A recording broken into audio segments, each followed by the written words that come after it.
Welcome back to part 3 of the Adventure of Bredda Anancy and the birds at Cherry Island. Late in the afternoon, the birds told Anancy that they were ready to go home. "Why are you leaving so early? There are still thousands of lovely ripe cherries to be eaten," protested Anancy. "I don't even start eating cherries as yet." "We have to leave now, or night will catch us on the way. We are not owls. We can't fly in the darkness," said Brother Parrot. "Stay a few minutes more. You will reach before dark," begged Anancy. "If you are not ready, we will have to take back our feathers. Remember, we lent them to you." "You don't have to insult me. I know that I borrowed them. In fact, you can have your feathers. I am quite fine. The scenery is beautiful and the wind is pleasant and refreshing," bragged Anancy. All the birds took back their feathers and flew away. Anancy tasted the fermented cherries. He liked them and continued eating more. It made him tipsy and he went to sleep. When he woke up, the sun had long gone over the hill and darkness was descending on the island. Anancy now realized that he had made a bad decision. He was lonely. It was also getting cold. He badly wanted to get home, but the birds had long gone with their feathers. He broke a branch with lovely ripe cherries and walked down to the seaside, hoping to find a boat. He walked along the beach until he came to the mouth of a small river. He stepped into the water. A gruff voice cried out, "Don't move, fellow. I have you covered from all angles." He glanced sideways and saw Brother Alligator laughing. Seeing all his teeth, he knew what that meant. Anancy froze with fright. Only his lips could move. "Here, Brother Alligator, I brought this branch of lovely cherries for you. I searched for you all afternoon to give you these cherries. I am very happy to find you," said Anancy. "I am very happy that you brought me these cherries. Bring them over to my wife. She has been pining for cherries for the past few days," said Alligator, clearly changing his intention towards Anancy. "We alligators appreciate kind deeds, and I am touched by your sincerity." Anancy brought the cherries towards Mrs. Alligator. She was lying on a mat at her doorway at the river's mouth. As Anancy approached, she looked at the cherries and screamed, "Cherries! Cherries! Lovely ripe cherries!" Anancy handed them to her. She immediately began to eat. She enjoyed her meal with relish. Mwah! "Now, who are you?" she asked pleasantly. "My name is Bredda Anancy," he answered. "Do you mean Anancy, the con artist? Tell me if you are.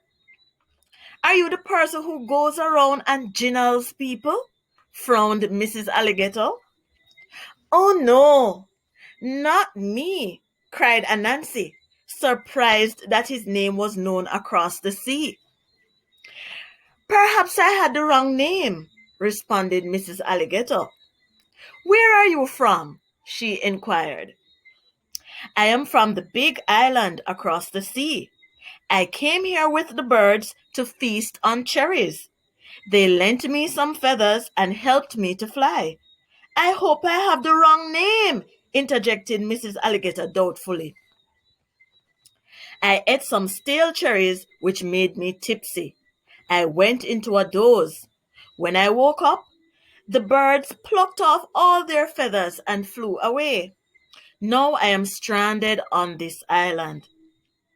I came to the seaside to see if by chance there is a boat going to my island. Boats seldom come to these parts, and when they do, they depart before sunset. stated Mrs. Alligator. "Since you're such a kind fellow, I will accommodate you for the night. My house is not spacious, so you will have to sleep in the room with my 10 children who are still in eggs," said the considerate and apologetic Mrs. Alligator. She gave him a dish of porridge and sent him to the room. In the middle of the night, he became hungry and decided to eat one of the eggs. "Oh, this egg is very delicious. I will have to eat another," said Anansi. Each time Anansi ate one, he repeated how delicious each was. He did not stop until 9 of the eggs were devoured. He wanted to eat all 10, but for life he couldn't. Early the following morning, Brother Alligator called, "Anansi, I will have to send you home early, as I will want my boat to go on a journey in the afternoon. My cousin, Crocodile, who lives on a little island, has a bad sore foot. I'll have to take some Single Bible for him to treat it. I want you to perform one small task for me before you leave. This is the morning that I bathe my children. Bring them from the room in which you slept, the basket with the 10 eggs, who are my 10 children." Anansi was surprised. He had not planned for such an early encounter.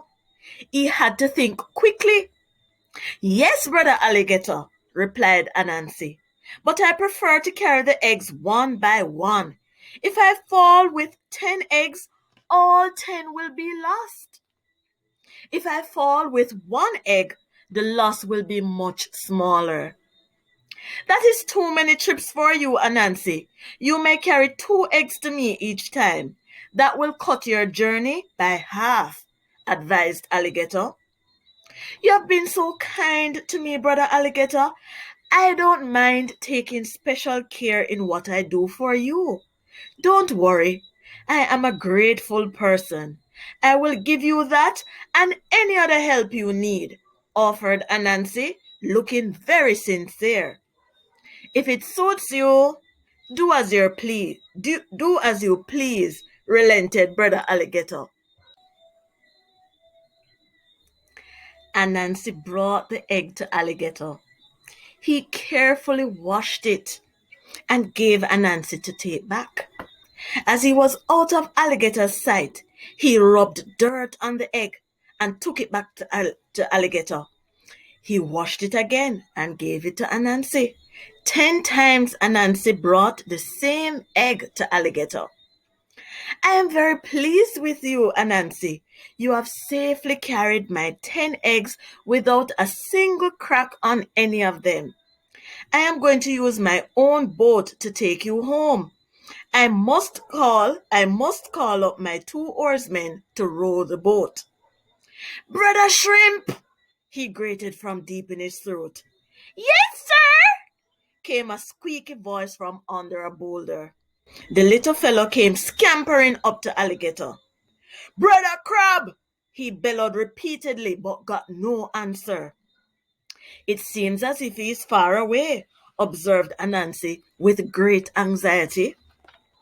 "He may be very near, but he's not hearing well nowadays. I have to call until he hears me," explained Alligator. "But Anansi, I forgot to tell you that you must place the eggs in the same order that you saw them. That's important. That's very important. Stay here while I run to look at them," said Alligator. "You don't have to worry, Brother Alligator. Only one may be out of place," calmly stated Anansi. "Oh, I can tend to that one later," stated Alligator. "Brother Crab!" he bellowed again. "Somebody a call me? Eh? Who a call me?" inquired Brother Crab. "Come here," ordered Alligator. Brother Crab ambled over some rough stones. He came up to Alligator. "See me here, sir," bowing respectfully. "I want you and Brother Shrimp to row my boat across the sea to take Bredda Anancy to his island, commanded Alligator. You hear me, Crab? Bredda Crab nodded.